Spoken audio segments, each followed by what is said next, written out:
Tá, foi. Vê aí se receberam, gente.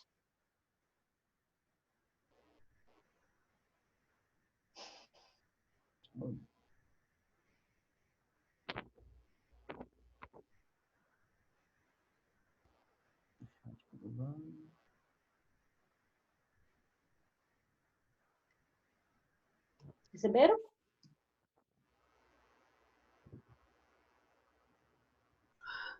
Eu ainda não chegou. Foi por e-mail aí. Pra mim, então, aqui tá tudo certo a princípio. Vocês estão conseguindo ver minha tela? Vocês estão conseguindo me ver?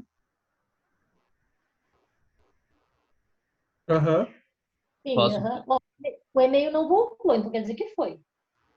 posso começar, então, aqui a aula. Aqui não chegou nada, Ana. Não tá chegando, acho que é essa internet que tá meio. Mas para mim deu mensagem enviada com sucesso. Tá, então eu vou começar, beleza? Ah, tá. Só do e-mail que daqui a pouco vai cair para vocês, né?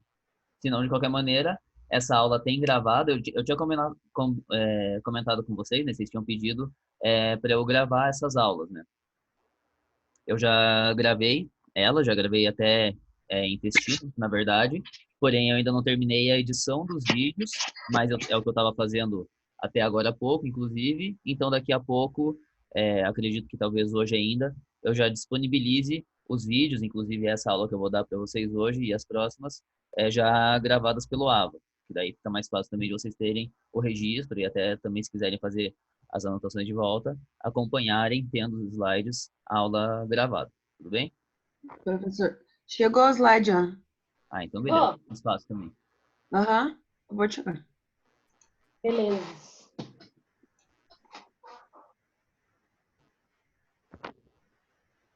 Então, boa tarde a todos. Agora a gente vai começar a aula sobre estômago, módulo de estômago, cirurgia gástrica. Primeiro, sempre, a gente vai fazer as considerações anatômicas referente ao órgão. Então, ele é um órgão considerado músculo glandular e que é uma dilatação entre o esôfago e o intestino delgado. Ou seja, ele vai fazer a função da digestão tanto de uma forma muscular, através das fibras musculares, que vão fazer com que o estômago vá se torcendo e, com isso, manipulando ali todo o alimento e destruindo todo o alimento, e também de uma forma glandular, que é através da secreção das suas enzimas da camada mucosa. Como já adiantei, ele tem a função de armazenamento da comida e digestão desse alimento, início da digestão, boa parte também ocorre ainda ao longo do duodeno e jejum, e ele é localizado na região hipocondríaca esquerda, ou seja, bem aqui no alto do abdômen, do lado esquerdo, logo abaixo aqui das costelas, logo atrás ali das últimas costelas.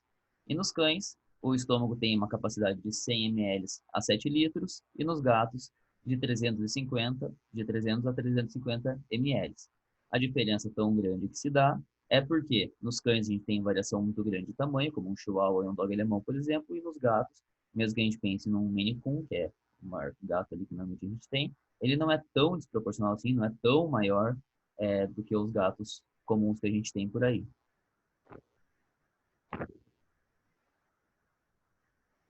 Da parte de anatomia ali do estômago, ele se inicia no cárdia. Antes do cárdia aqui a gente tem o esôfago, aí o cárdia vai ser a válvula de entrada do estômago que vai fazer a comunicação ali com o estômago, e depois a gente tem a parte de fundo, que é esse abaulamento lateral que existe aqui do estômago, que sobe ao lado do esôfago. Depois a maior parte de corpo ali, a maior parte de estrutura do estômago, que é onde a gente normalmente faz as nossas cirurgias, as gastrotomias, normalmente a gente faz a incisão aqui na região do corpo, e que ela é subdividida em curvatura menor, essa parte aqui de dentro dele, e curvatura maior, essa parte aqui externa do estômago, que é da onde sai o aumento que a gente encontra lá no abdômen. Depois a gente começa a ter o estreitamento aqui do estômago para dar continuidade no intestino. Essa parte onde ele começa a se estreitar é o que a gente chama do antro pilórico e do canal pilórico, que é a passagem, é onde vai chegar no pilório. Pilório sendo essa a válvula de saída do estômago. Controla, é o esfíncter que vai controlar o esvaziamento gástrico. Depois do pilório já é o duodeno, que daí seria o intestino delgado.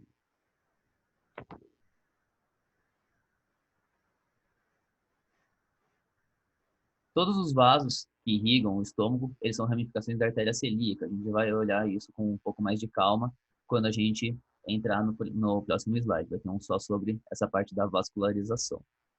Ele é inervado também pelo nervo vago e pelo nervo esplênico. E tem as camadas que a gente já tinha falado anteriormente um pouco, que são mucosa, submucosa, muscular e serosa. A mucosa é a que tem função glandular, que vai realizar a secreção serosa, vai liberar essa secreção serosa também com enzimas, inclusive também com a gastrina, e o ácido clorídrico, tudo isso para poder fazer a digestão dos alimentos.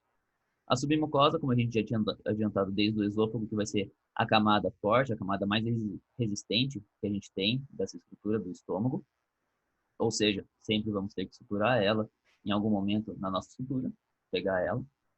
E a muscular, que é subdividida em três. A gente vai ter 3 camadas musculares aqui no estômago. A primeira é uma camada longitudinal, então ela vai do cárdia em direção ao antro pilórico, no sentido longitudinal aqui, respeitando a curvatura também do estômago. Por cima dela, a gente vai ter uma camada de musculatura oblíqua, que vai fazer uma trama, vai cruzar com a musculatura longitudinal, para poder fazer aí, em mais de um sentido, essa destruição e a movimentação do estômago, para poder fazer a destruição e a movimentação do alimento lá dentro. E uma circular, especificamente na região do piloro, para poder formar o esfíncter e fazer o controle e fechamento ali para controlar a saída gástrica. E recobrindo tudo, a gente tem a serosa, que é a extensão do peritônio visceral desse paciente.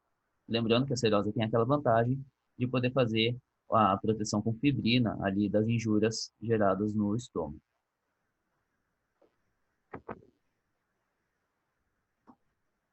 Aqui falando sobre a parte da vascularização, a gente tem a aorta ali primeiro, como aquele cano vermelho ali atrás desenhado.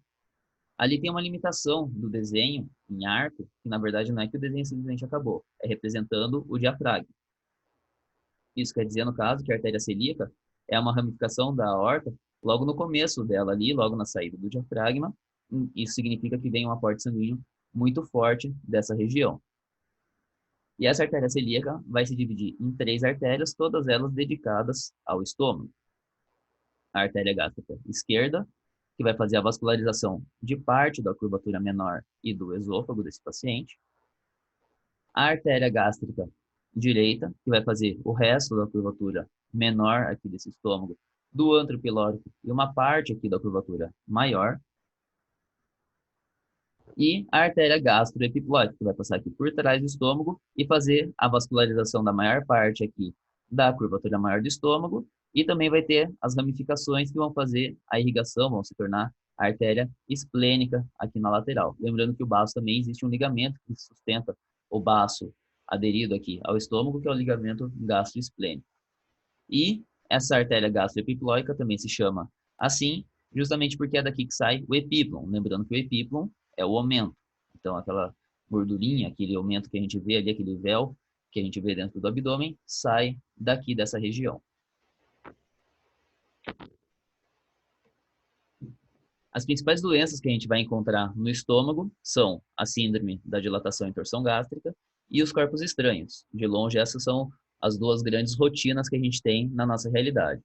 De forma mais rara, a gente encontra ulceração ou erosão gástrica. A gente pode encontrar até gastrites, algum tipo de úlcera gástrica, mas que se torne cirúrgico é um pouquinho mais raro. Obstruções da saída gástrica e neoplasias, que também são raras no estômago. Inicialmente, a primeira parte de considerações do estômago são essas. Dessa parte anatômica, fisiológica, alguém quer perguntar alguma coisa? Alguém tem alguma dúvida? Acredito que não. Podemos continuar, então? Sim. Uhum.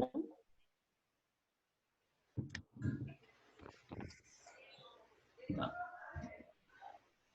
A primeira doença que a gente vai falar aqui do estômago é a torção gástrica. Particularmente, eu acho que essa, então, vai ser, por conta disso, a aula mais importante que a gente vai ter no bimestre, talvez do semestre, da minha parte, né? Justamente porque é uma doença muito grave, é uma das maiores emergências realmente que a gente tem, e que quando chega, a gente tem que estar preparado para ela, e se a gente não consegue, se a gente não está preparado, a gente não consegue salvar esse paciente.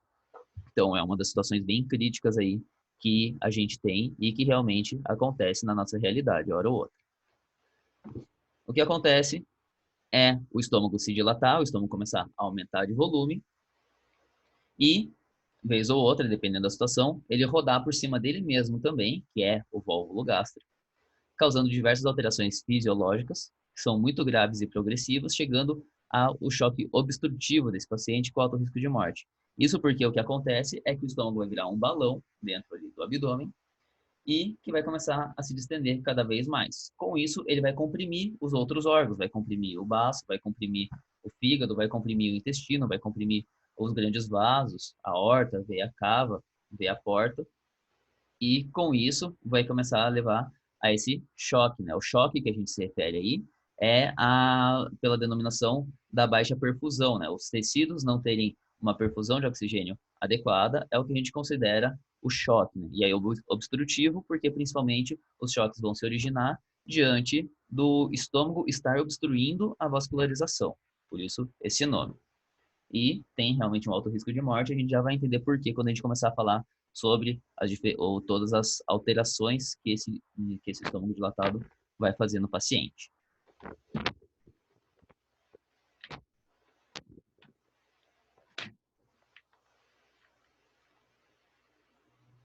Como disse, é uma alta taxa de mortalidade que a gente tem, aqui é de 30% a 45%.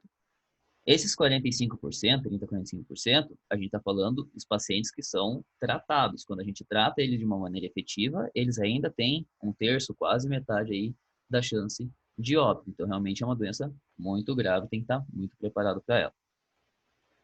Normalmente, acontece em cães de grande a gigante porte e principalmente os de tórax profundo, como, por exemplo, o Ipit ou o Doberman. Isso porque, teoricamente, os cães que têm o tórax mais profundo, nessa região epigástrica, que é onde o estômago fica, eles têm uma complacência maior, um espaço maior realmente ali de abdômen. E por isso tem uma maior chance desse estômago rodar do que nos outros pacientes.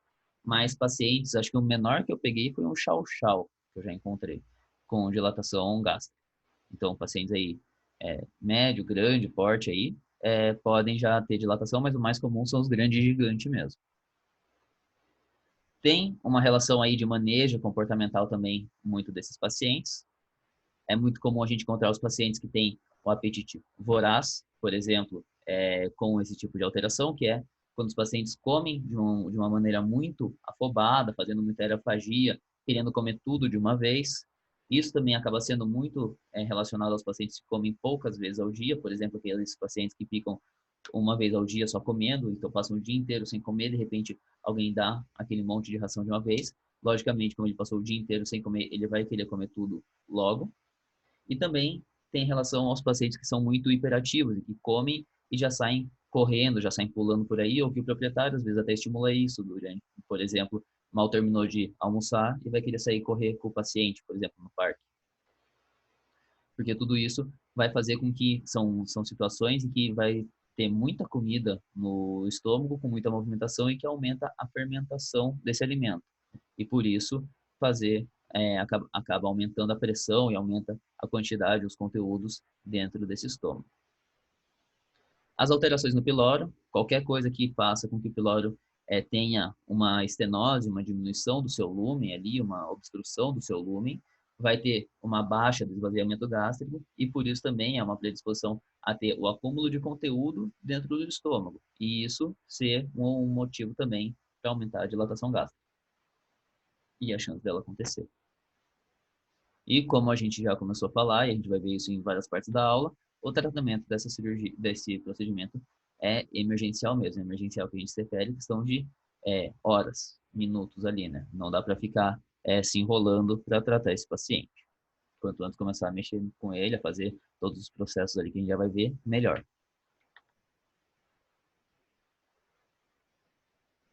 sobre como ela acontece.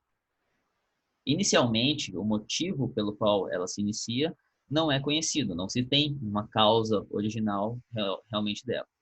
O que se sabe é que quando começa essa fermentação ali dentro do estômago, das bactérias ali, e o acúmulo de gás e de líquido, por algum motivo acaba acontecendo às vezes um tamponamento interno ali do estômago.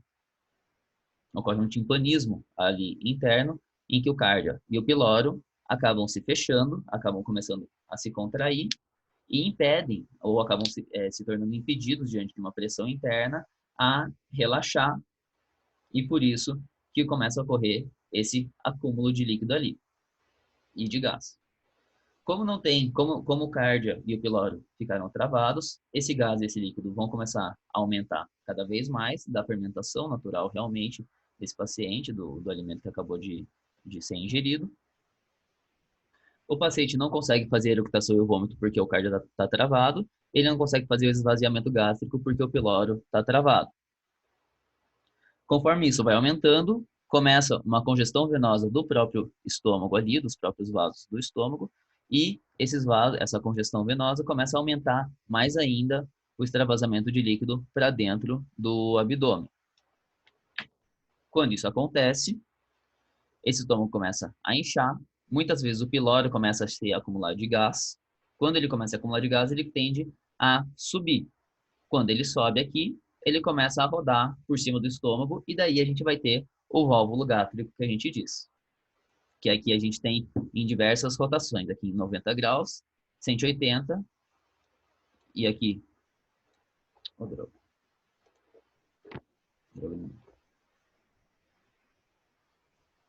E aqui, por último, o mais grave de todos, que é 270 graus, quando o piloro deita ali por cima do cardio e a gente tem a obstrução completa desse estômago.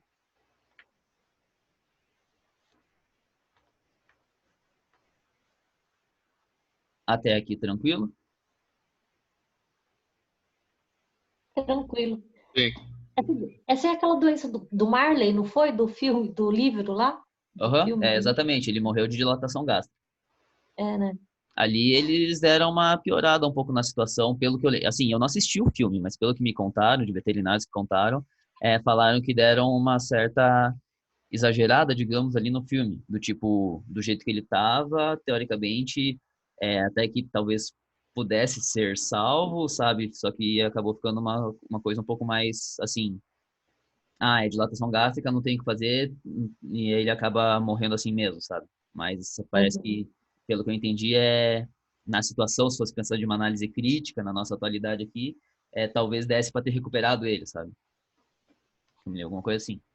Eu não lembro como ele foge e se esconde, né, no parque ali, né? Se esconde em algum lugar. E daí Ele encontram vai no ele morto. quintal. Hã? Ele vai para o quintal e aí encontram ele meio que desmaiado assim no quintal. Aí correm levar ele para o veterinário e aí é feita a eutanásia. Que eles falam que é feita eutanásia, né? Por isso, aí parece que poderia ter sido feita alguma coisa, não precisava necessariamente fazer eutanásia no paciente, sabe?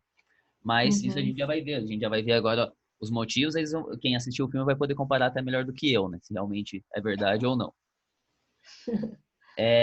Já, como a gente vai entrar, eu resolvi dar uma parada para perguntar primeiro agora como está a situação, porque agora a gente vai falar sobre a fisiopatologia e todos os choques inerentes aí ao estômago, a dilatação gástrica. Então é uma parte que a gente vai precisar ter um pouco mais de paciência aí para entender essa parte, que é a parte que eu acho que é mais pesada da aula. Vou aproveitar que deu o sinal aqui da reunião ser encerrada daqui a pouco, e vou já aproveitar para encerrar ela agora e reabrir ela, daí a gente começa falando dessa parte da fisiologia dos choques, pode ser? Beleza. Tranquilo, então. Beleza. Já vou encerrar e daqui a pouco já abro de novo.